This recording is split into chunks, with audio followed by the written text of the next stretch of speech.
और चलिए अब खबर ग्वालियर से है, जहां शताब्दी एक्सप्रेस पर पथराव हुआ है। दिल्ली जा रही शताब्दी एक्सप्रेस पर पथराव हुआ। झांसी से 10 किलोमीटर पहले ही शताब्दी एक्सप्रेस पर पथराव किया गया है। तो एक बार फिर से शताब्दी एक्सप्रेस पर पथराव हुआ है। दिल्ली जा रही शताब्दी एक्सप्रेस पर पथराव किया गया है झांसी से 10 किलोमीटर पहले। बता दें आपको, शताब्दी एक्सप्रेस पर पथराव हुआ। पथराव से C6 कोच का कांच टूटा और पथराव से यात्रियों में हड़कंप मच गया है। ट्रेन में पथराव की सूचना मिलने पर आरपीएफ पहुंची और जांच शुरू कर दी गई है। तो ट्रेन में पथराव की सूचना जैसे ही मिली, आरपीएफ पहुंची और जांच शुरू कर दी है। शताब्दी एक्सप्रेस पर पथराव हुआ है। दिल्ली जा रही थी शताब्दी एक्सप्रेस, जिस पर पथराव हुआ। झांसी से 10 किलोमीटर पहले पथराव हुआ, जिससे C6 कोच का कांच टूटा और इस पथराव से यात्रियों में हड़कंप मच गया है। ट्रेन में पथराव की सूचना मिलते ही आरपीएफ पहुंची और जांच शुरू कर दी है। और बता दें आपको, ये कोई पहला मामला नहीं जब ट्रेन में पथराव हुआ हो। वीआईपी ट्रेनों पर खतरा बढ़ता जा रहा है, ये तस्वीरें बताती हैं। बीते कुछ दिनों की तस्वीरें देखिए। पहली तस्वीर 11 जून की है, जहां पर दतिया के पास पथराव हुआ था। दूसरी तस्वीर देखिए 20 जून की है, जब सोनागिर के पास ट्रेन पर हमला हुआ। इसमें भी ट्रेन का कांच फूटा। 22 जून को ग्वालियर स्टेशन के पास पथराव हुआ।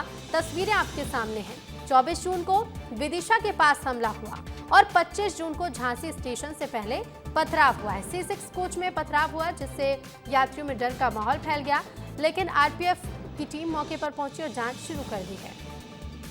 लेकिन ऐसे में विस्तार न्यूज के कुछ सवाल भी हैं। सवाल पहला ये है कि वीआईपी ट्रेनों को आखिर निशाना क्यों बनाया जा रहा है, क्योंकि लगातार हम देख रहे हैं कि बीते कुछ दिनों से वीआईपी ट्रेनों पर पथराव किया जा रहा है।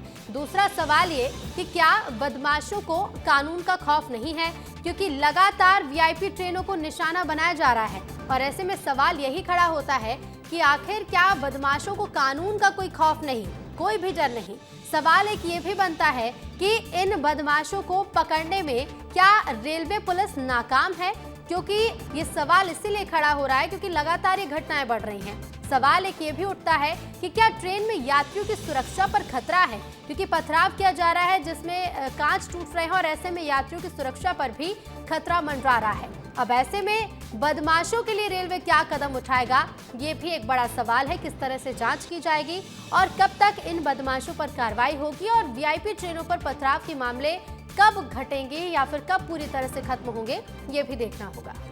और सीधे रुक करेंगे भोपाल से। हमारे सहयोगी विवेक राणा लाइव जुड़ गए हैं। विवेक, ये पहली कोई घटना नहीं जब वीआईपी ट्रेन पर पथराव किया गया हो। बीते कुछ दिनों के अगर हम मामले देखें तो लगातार देखिए वीआईपी ट्रेनों को निशाना बनाया जा रहा है, जिससे कई सवाल भी खड़े होते हैं।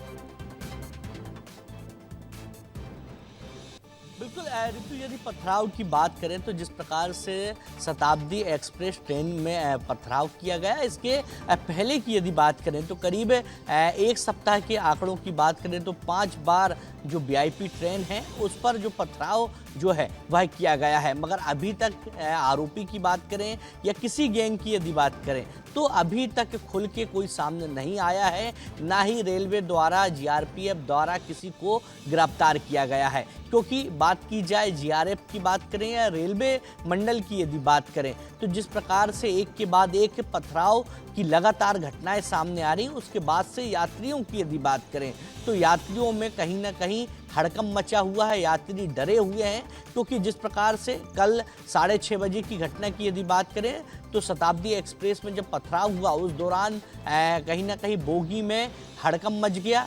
जो यात्री हैं वो कहीं ना कहीं सहम गए, डर गए। उसके पहले भी यदि बात की जाए, विदिशा की बात करें, होशंगाबाद की यदि बात करें तो करीब ऐसी 1 सप्ताह में 6 घटना हो चुकी है जहां पर ट्रेन पर पथराव की जो स्थिति है जो देखने को मिली है। मगर आरोपी की यदि बात करें तो आरोपियों का नामो निशान नहीं। हालांकि जिस प्रकार से विचार किया जा रहा है और कहीं ना कहीं ऐसा अनुमान लगाया जा रहा है कि ये जो पूरी गैंग है वो कहीं ना कहीं इसके पीछे काम करती है। कई तरह की संभावना है विवेक, और देखना होगा इस मामले में आप क्या कार्रवाई की जाएगी। आप बने रहेगा, लौटेंगे आपके पास। ग्वालियर का रुख करेंगे। ग्वालियर से हमारे सहयोगी अनिल गौर जुड़ गए हैं।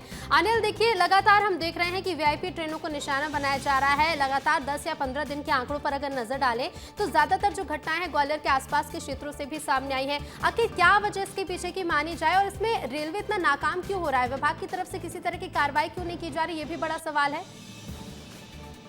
बिल्कुल, देखिए ऋतु, सबसे बड़ा सवाल तो यही है कि रेलवे कि सुरक्षा के साथ कौन खिलवाड़ कर रहा है, क्योंकि पिछले 15 दिनों में 4 से 5 ऐसी घटनाएं सामने आई हैं जिसमें शताब्दी एक्सप्रेस पर ही पथराव हो रहा है। लगातार एक के बाद एक ऐसी घटनाएं सामने आ रही हैं।